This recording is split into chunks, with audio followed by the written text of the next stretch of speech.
Hi, welcome back. This is part 2 of our cruise up the Tennessee River to Chattanooga, Tennessee. In this video, we cast off from Joe Wheeler State Park, Lock and Dam, going up the river to Goose Pond Marina in Alabama. Along the way, we'll have a couple of boaters' experiences, fixing the shower sump pump, and also taking a look at the air conditioner.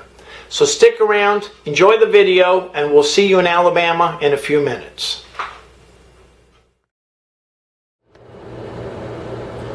Checking the oil on these Cummins engines. These are the BT series. You can tell because they have an individual rocker arm cover per cylinder, per piston.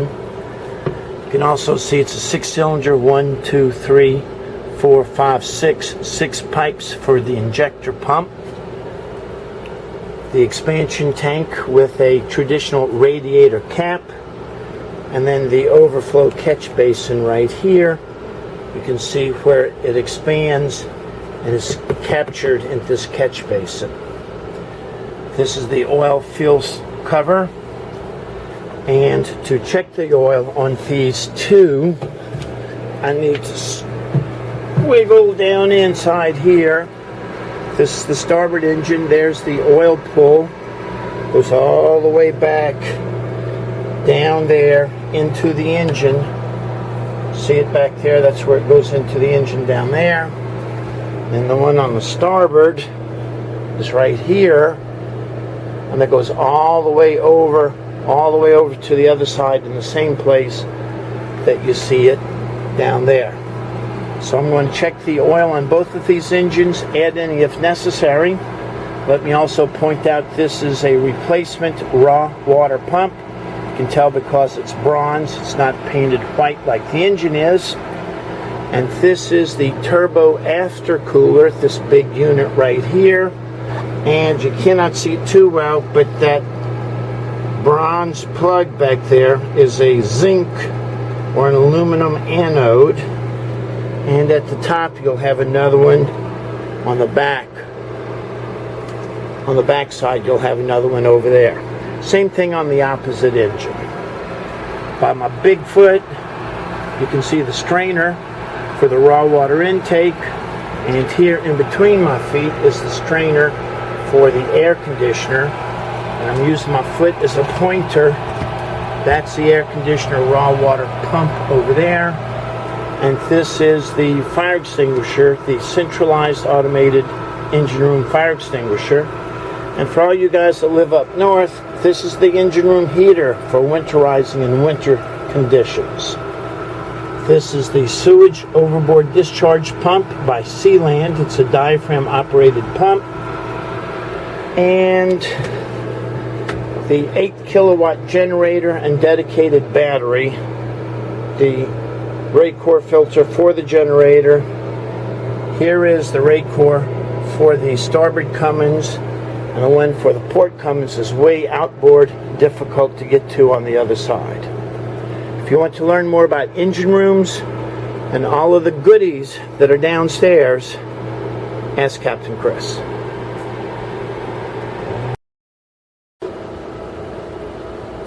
Two other things to learn on your engines are where is the thermal probe. Here on the front of this Cummins, I've got one thermal probe right there under my finger and another thermal probe here. So I don't know if one of them is a high temperature alarm switch and the other one is a variable temperature readout like 100 degrees, 120, 140, 160, 170, 180, 190. So which one is the variable? I do not know, but you need to find out. So this is a thermal sensor, and this also is a thermal sensor. So on your engines, learn where the thermal sensor is so you can use an infrared thermometer and check the output of that thermal sensor on the dashboard compared to what you actually read on the engine itself.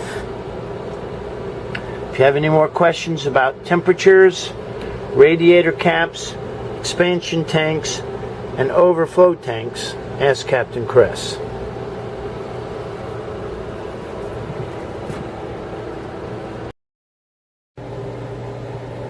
I'm going to start the shower on this boat, which is coming from tank water, and I got to hurry up and do it and get out. And watch it fill the pan down there. And while it's filling that pan, you can see it's draining into here.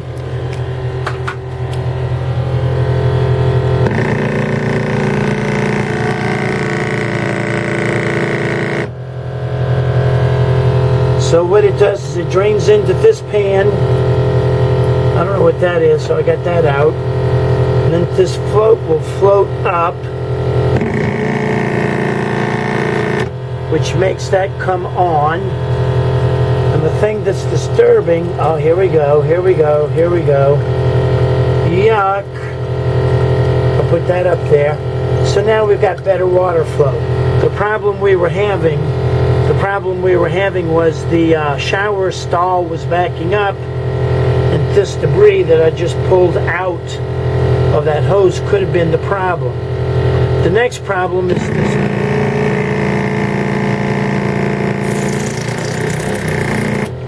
That float is funky, yucky, funky. Need to get a toothbrush and clean it. Look at this. Look at all this funk. So we need to clean that up very well.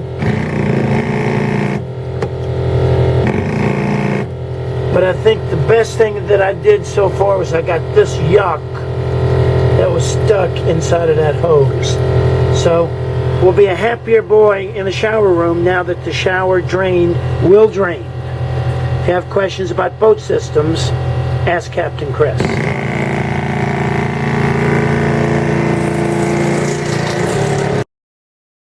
Stand by, I'm going to crank up starboard.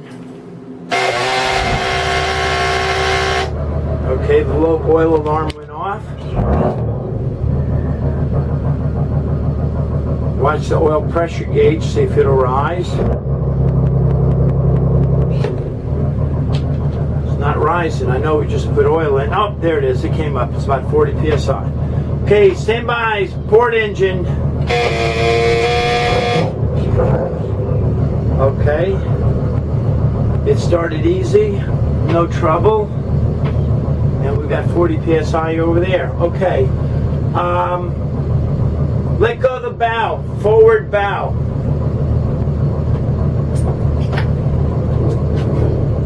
Oh, you're back there. Take off the stern while you're back there. I'm sorry. Let me center the steering wheel. I went hard to port. I know it's 6 revolutions. Port to starboard, so I'll come back 3, which will make it in the middle. 1, 2, 3. So my rudders are now pointed midships dead ahead. Okay, stern's off. Stern's off. Okay, thank you. Fender's inside. The door is closed and locked. We're ready to go. We're ready to go. Okay, do the forward mid first. Forward mid? Yes. Got to put on my cool dude sunglasses and nose protection.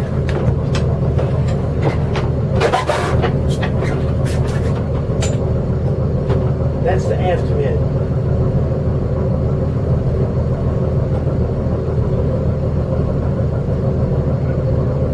Go ahead and take it off. We're good. The wind's not blowing us any, so go ahead and take it off.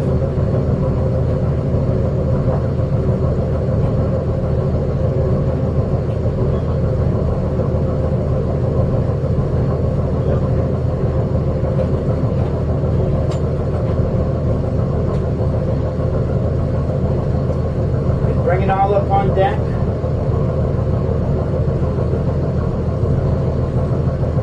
And go take the forward mid, please. Okay, we don't have any wind. You can see the boat's moving a tiny bit, but not enough to cause us any problems.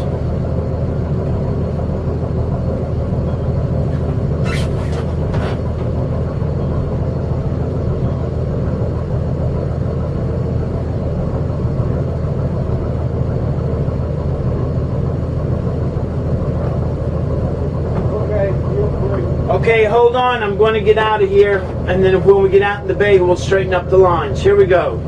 Port forward. Neutral. Both forward. Neutral. Both forward. Neutral. Both forward. So we got out of the confines of the slip. We'll come out here into the wide open lagoon, and we can drift, pick up our fenders, neat up our dock lines, and get ready for our trip. We're at Joe Wheeler State Park, Joe Wheeler Lock and Dam, and we're headed towards Nickajack and Goose Pond Marina. If you have any questions about cruising, ask Captain Chris.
Fishing boats overboard. Wow.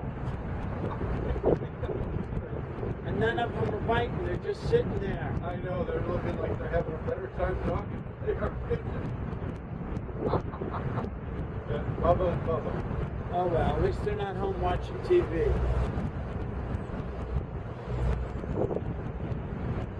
Fishing for themselves, feeding themselves. That's a good thing.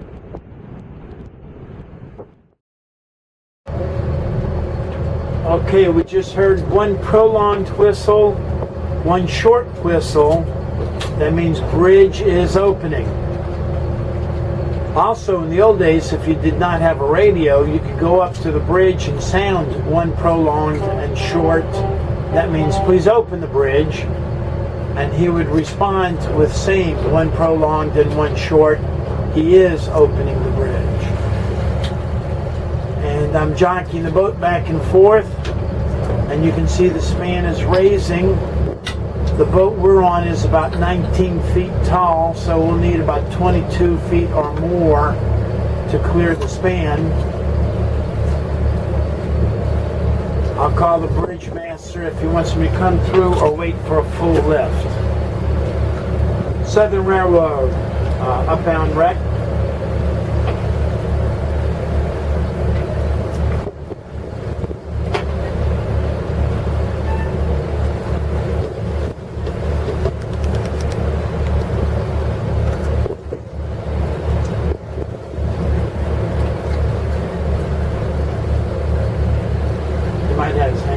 Might have his hands full. Gesundheit.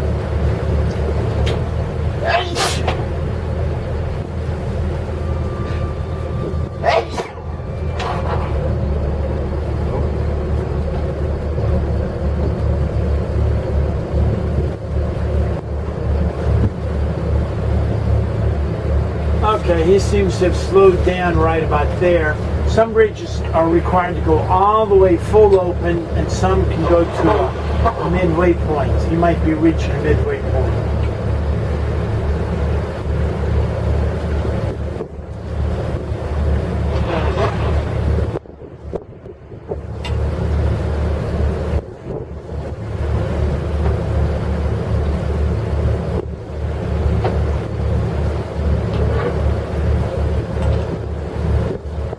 Look on the chart for the car bridge. How tall is the car bridge? The next one.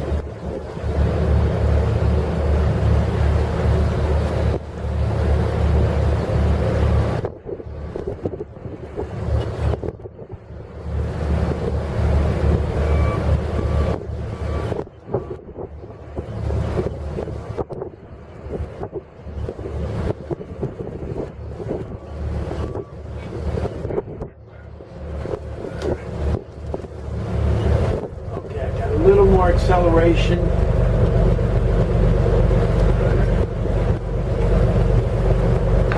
And long ago, I took some videos of that bridge, that overpass right there, pedestrian overpass.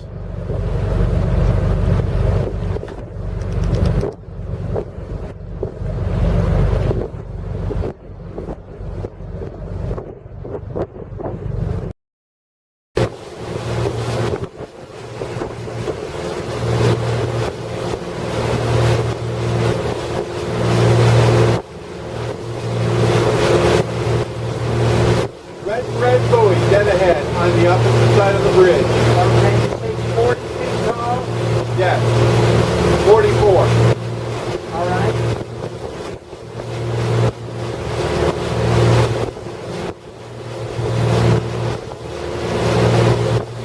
I see the paint on the right-hand pylon. It looks like 20.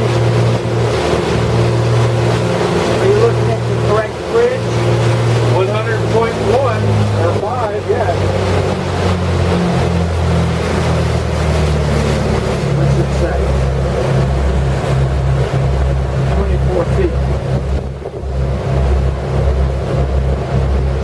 Look over there on the right. See that white paint?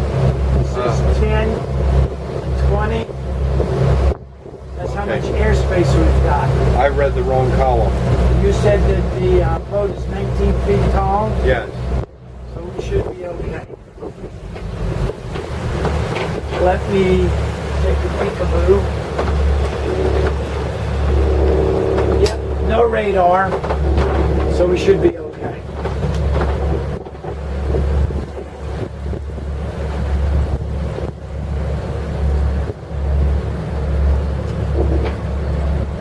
Looks like the bridge needs a paint job. CSX Railroad. We'll put the glasses on the sign on the left. What does it say?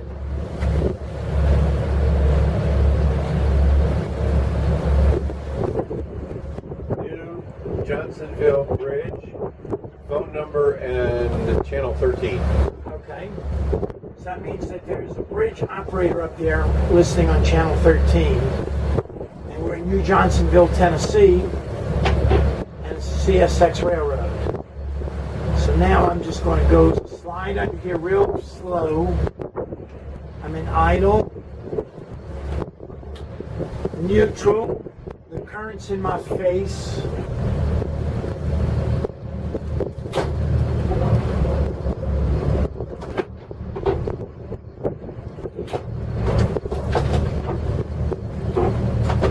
Are we okay? Thanks. So we saw those two guys fishing over there if we were okay, and they gave us a thumbs up. So I guess that's one way to do it. Yeah. Our boat approaching. Yep, okay, the little guy's all right.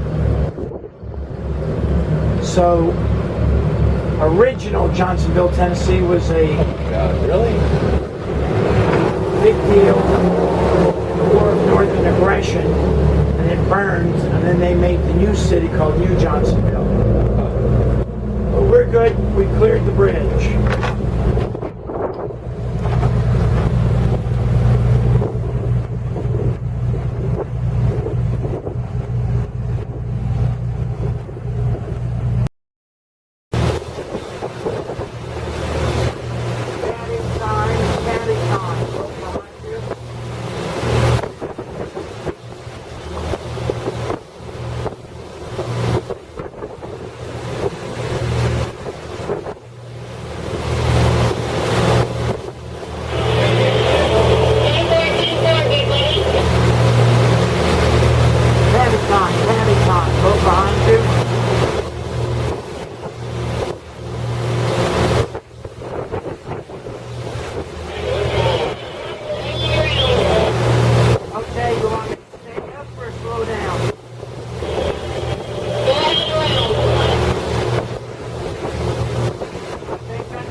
14. Roger 14. Guntersville, upbound recreation. Go ahead. I'd like to make your next opening upbound. We'll be about 30 minutes. Okay, wonderful. Thank you very much. Stand by 1414.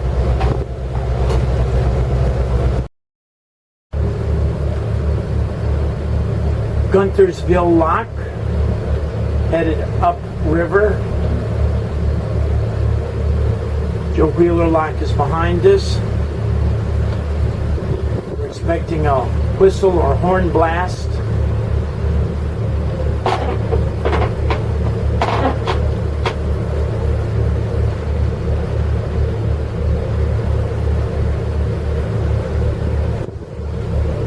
Also looking for a green traffic light.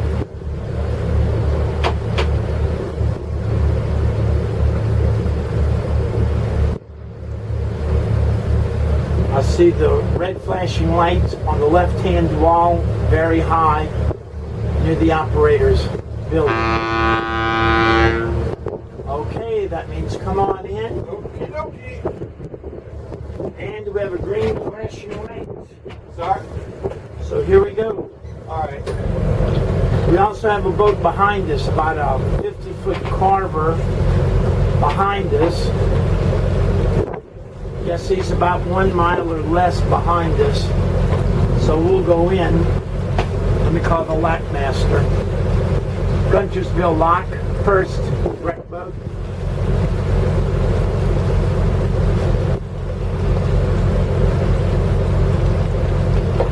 Pilot guns will lock their cap. Yes, looks like we got another pleasure boat behind us. So you want me to go all the way up to the other door and he'll stay in the back door? That's up to you guys, whatever y'all want to do. All right, he may still be on 13. Did he call you? That's a roger. All right, well, we'll go all the way up to the far door, to the upside door. Okay, stand by 14.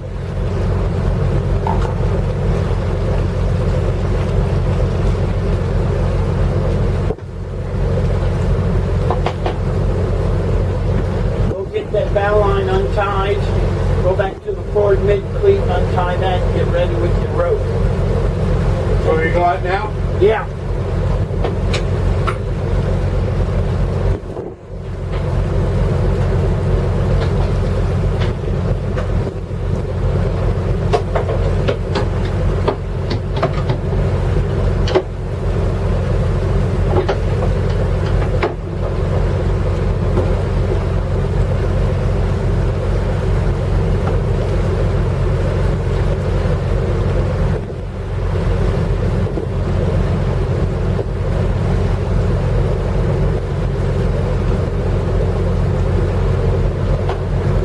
It's a little weird when we're coming into a lock. Already it's dragging my stern to the right, to the starboard. We're going to go all the way forward in the lock to the furthest door that's closed. And we'll grab a pin up there. Pin is a nickname for a sliding bollard. After we get secured, I'll radio the lock master telling we are secure. And then I'll take the camera and I'll spin it around and watch the other boat come in behind us.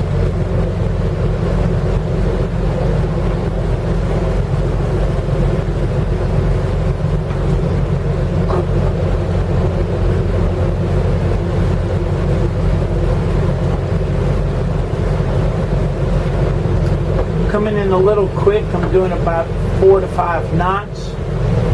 But as soon as we get in here, it's going to get real hinky. You'll see me moving the boat back and forth and back and forth.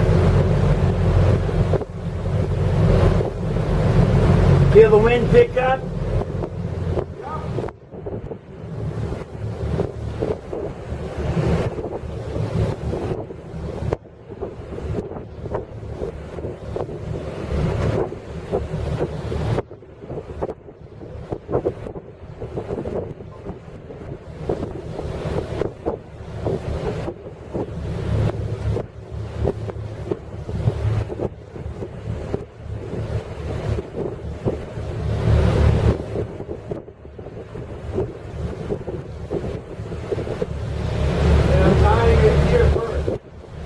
already tied there.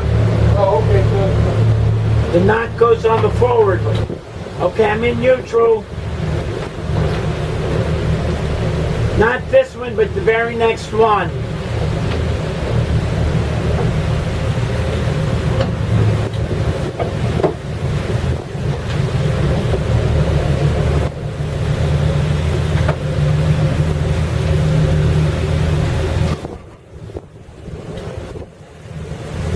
Are you ready? I'm ready. All right.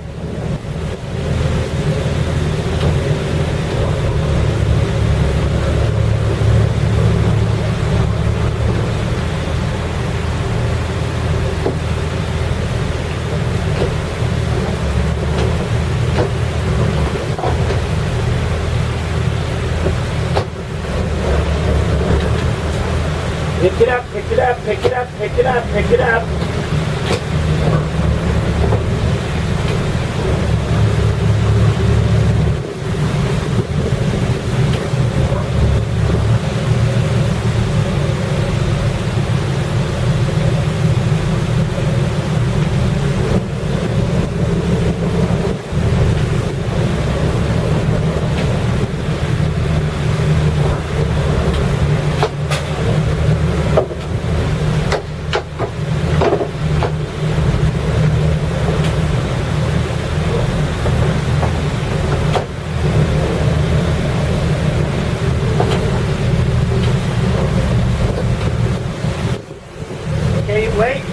Wait.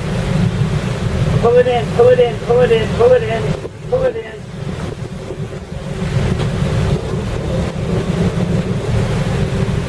Okay, tie it off for a quick knot, tie it off.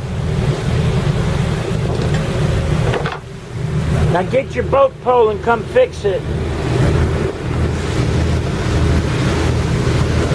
I want it around that yellow piece. Get your boat pole, get your boat pole, get your boat pole.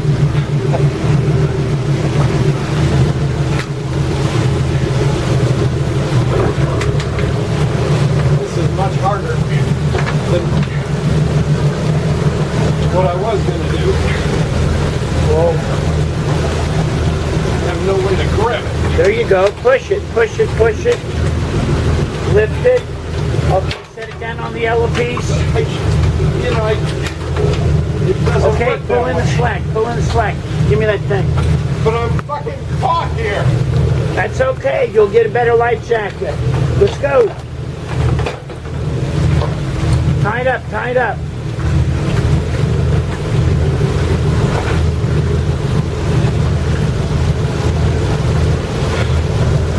Okay, good. Good.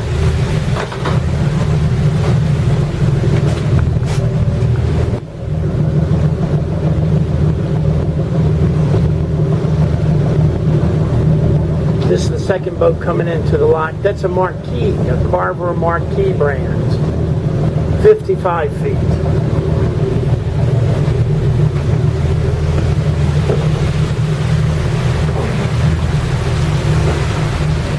First wreck boat secure.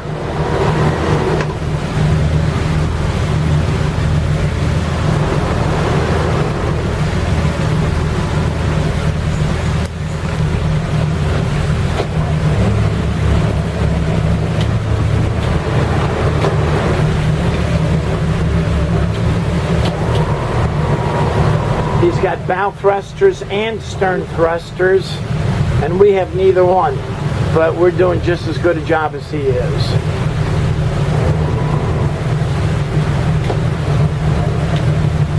Alabama registered boat.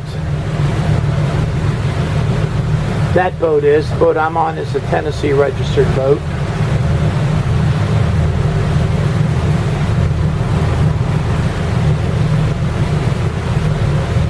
And as soon as they're secure, you hear them call over the radio to the lockmaster.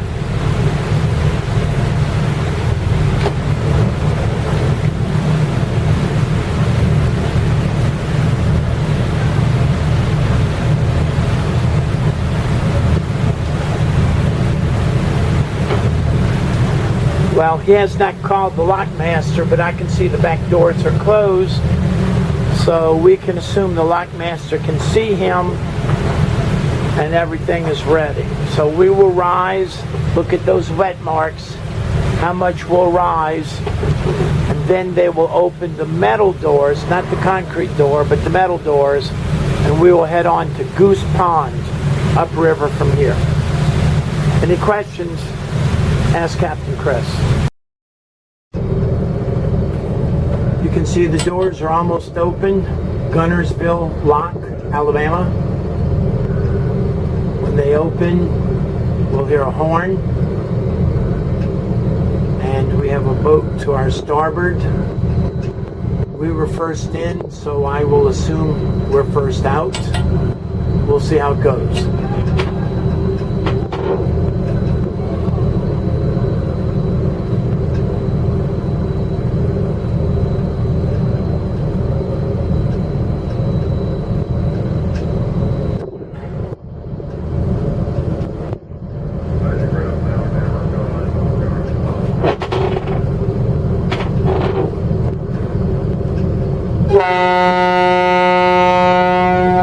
Okay, let me go.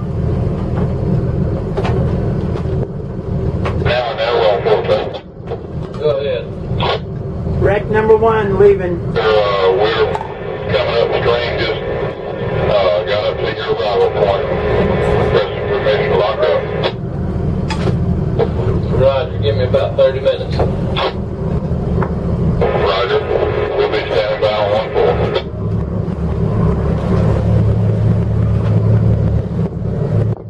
Okay, again, starboard reverse, into bow out. Both forward, driving parallel to the wall until we can get back into the middle, and then we're home free. And then we've got our neighbor that took off a little bit sooner than I would have liked, but nothing's happening. So we're good there.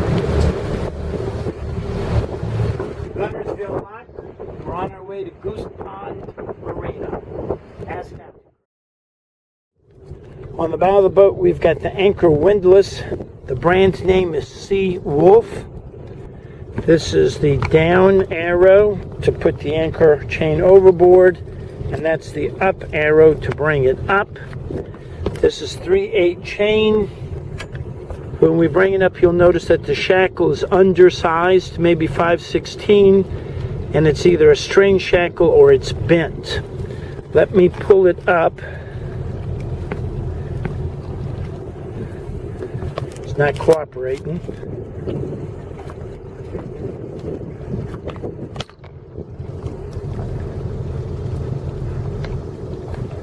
Still not cooperating. Still not cooperating. We'll have to use the controls up at the fly bridge. But something else that's important, there's a flat bar that goes in here, a flat bar that goes in there, so you can loosen the silver part, which is the slip clutch, so that way it won't jam. So now we've got to try to pick it up with the helm control. Use your helm control to lift the anchor. Okay, stop. Let me try this again.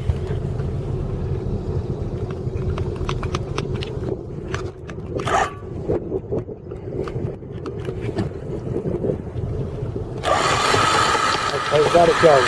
Okay.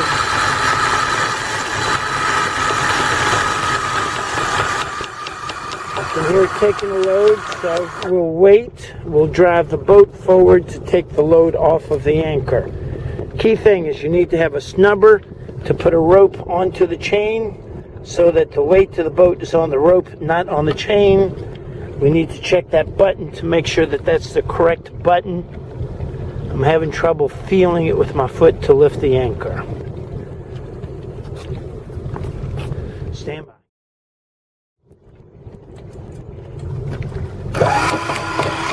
We can hear the anchor windlass is groaning. I have some dirt or debris making the anchor heavier.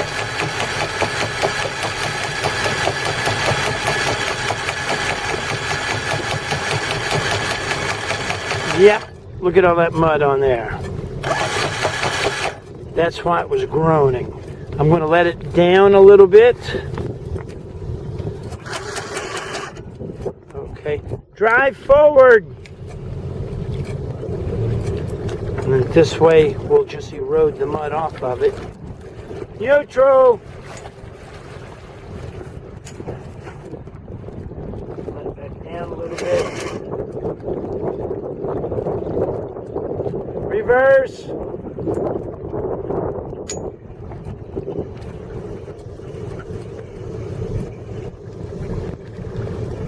See how we're getting all that mud washed off of it?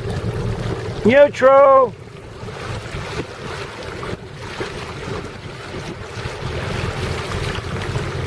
Yep, there goes a bunch of it.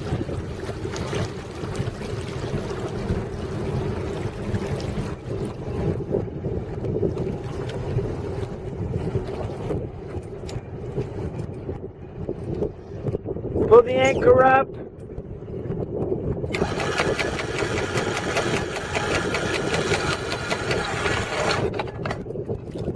Bring it up a little at a time. Okay, stop. We're good, we're good. Okay.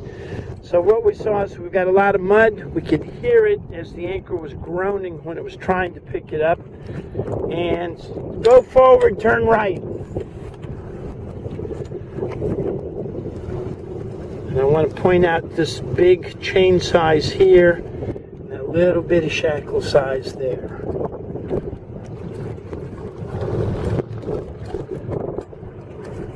This is a Fortress anchor, which is a very good Danforth style lightweight anchor. See how small that piece is compared to how large this chain link is. Need to get a bigger size shackle. So there we go. We'll do this again. See how much fun we're having. Any questions about MTOA or anchoring? Ask Captain Chris. And red with white tops. Yeah, those are homemade markers. Okay. So I got to steer right a little bit to take care of the wave action. 28 feet right here.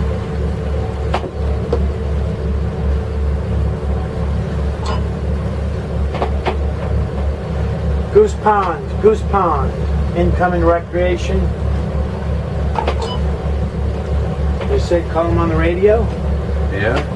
Any particular channel? She didn't say. I would assume 16 unless she said something. Okay, well here we're still 23 feet.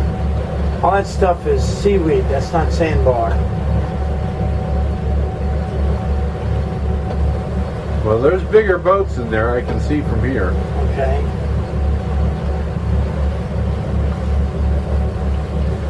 Eight feet, 7 feet, 6 feet, 5 feet,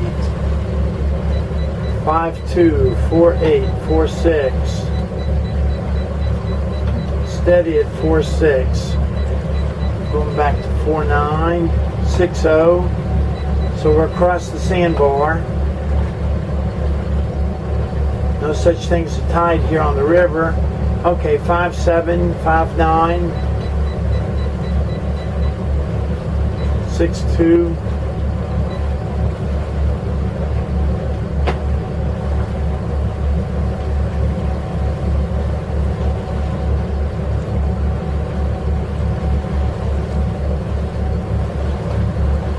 Five, 6.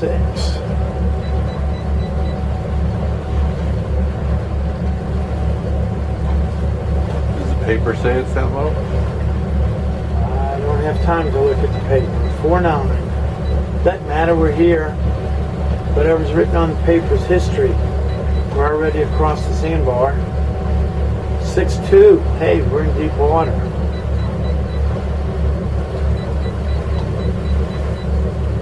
So is that their logo there on the left, that circle? I guess with the goose on it? Yeah. It doesn't say any words, but it's like their website has, yes. I don't know if there's another entrance. Well, we're here. We'll find out. Goose Pond, Alabama. Okay, here we go.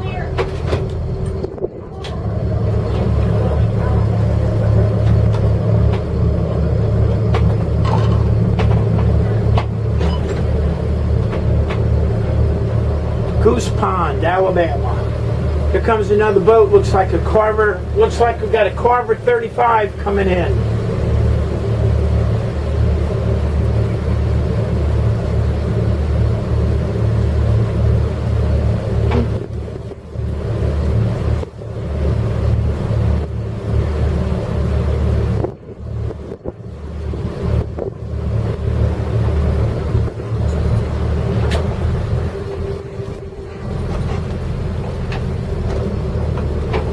Okay, we're showing 10 feet deep here.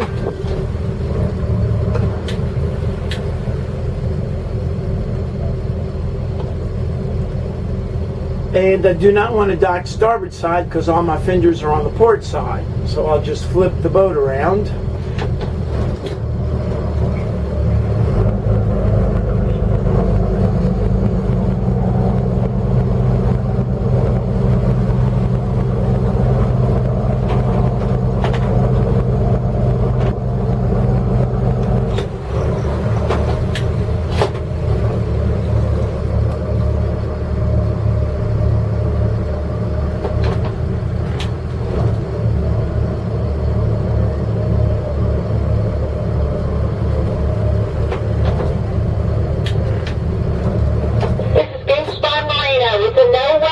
You're coming through here, please.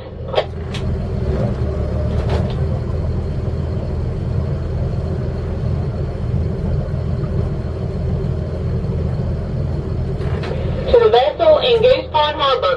Please, no wake. Okay, is this where you want us? Perfect. Okay, good deal. I'll stop the boat.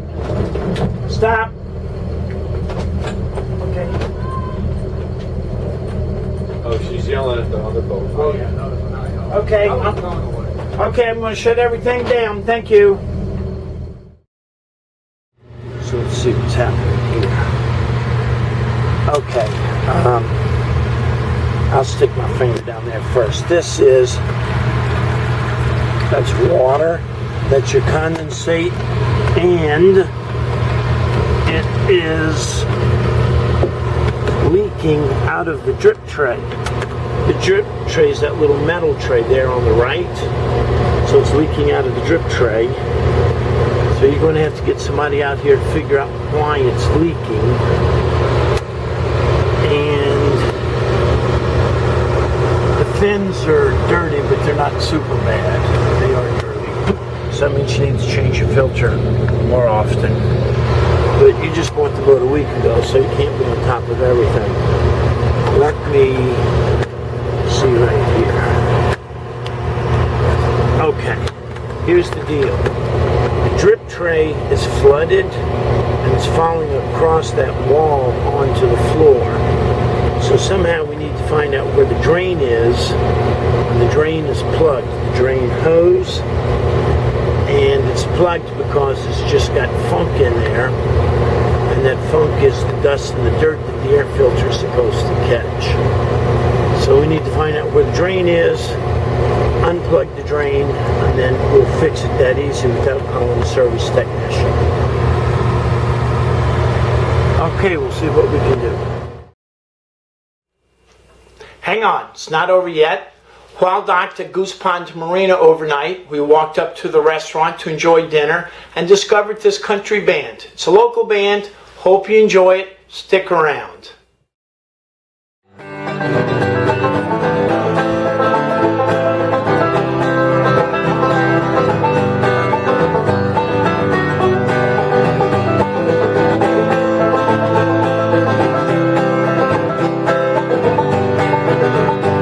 Went away. Almost ain't part of your plane. Well, I went and I stayed and lied down there and then come back again. Didn't go very fast. Almost ain't part of your plane. Well, them wheels went around up and down inside and then back again. Well, I was sitting in the 747 just watching them clouds roll by. Can't tell if it's sunshine, if it's rain. Rather be sitting in a deck chair high up over Kansas City. My genuine old-fashioned authentic steam-powered aeroplane.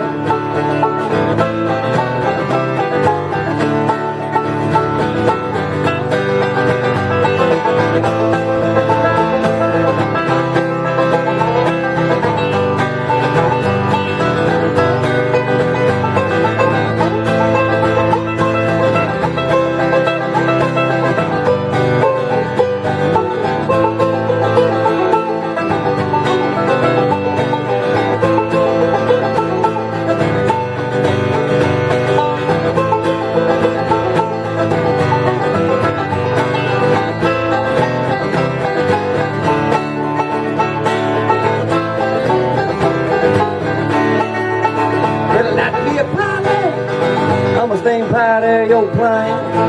Well, I pull that pilot wheel around and then back again. And I wear a blue hat, yeah, I'm a steam pilot aeroplane. Well, them letters go all around and then back again. Well, I sitting in a 747 just watching them clouds roll by. Can't tell if it's sunshine, if it's rain. Rather be sitting in a deck chair high above Kansas City. My genuine old-fashioned authentic steam pilot aeroplane. And that genuine old-fashioned authentic steam pilot aeroplane.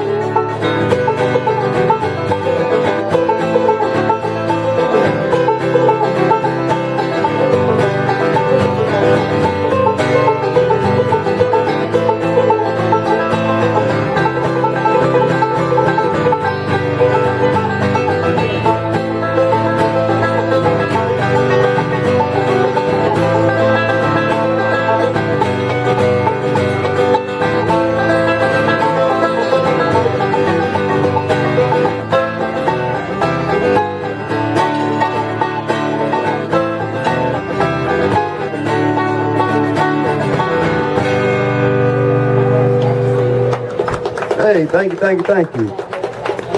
John Hart for the time.